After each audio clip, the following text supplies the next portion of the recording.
One of the most effective ways to not be ugly on the inside is to know where the places you are ugly are hiding at. From there, you can begin to work on and mold yourself into the best version of yourself for the better of yourself and for the well-being of everyone around you. To look in the mirror and see a monster only when and where there is one is the first step into a life of reflection, and one including of a journey of a lifetime if you seek to get rid of this monster.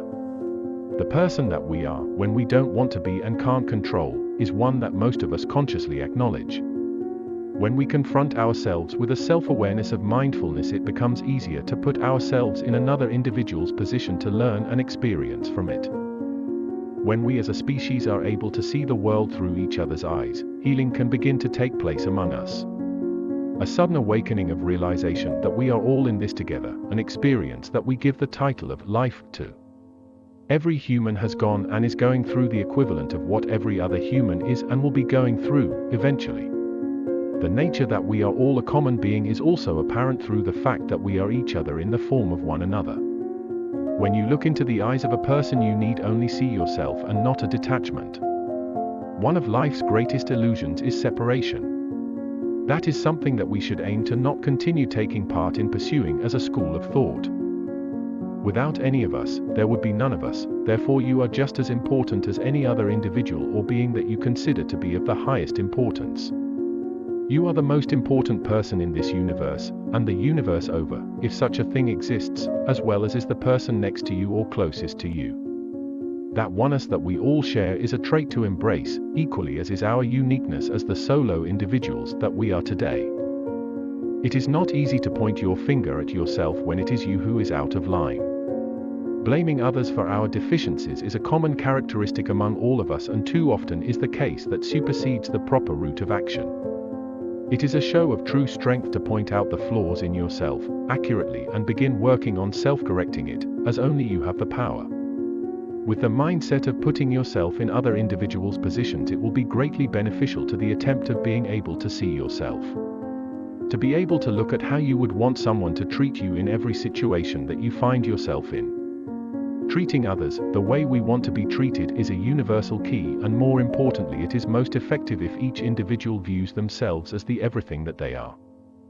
Universe and all. Closest to you. That oneness that we all share is a trait to embrace, equally as is our uniqueness as the solo individuals that we are today. As humans, we do what we feel is best for each of us, some more than others, with others pursuing meaning in helping individuals more than finding meaningfulness within themselves.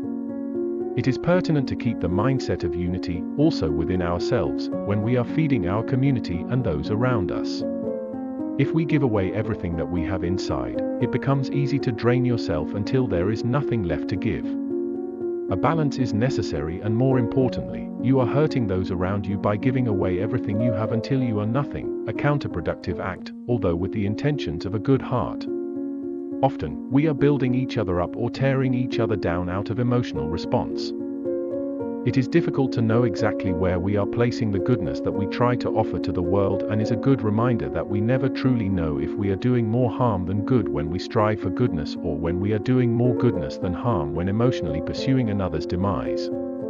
With that unbalance in mind, it puts into perspective that maybe everyone is wrong, all the time, every time, and at the same time, which is always. Starting with that train of thought, we can begin to rebuild our way of living as humans. If all of us are always wrong, then what can we do to backtrack that unfortunate reality? Realizing that we are and have been doing things wrong as a society since the beginning is the first step to recovery. We can begin to pinpoint what exactly is not a fit.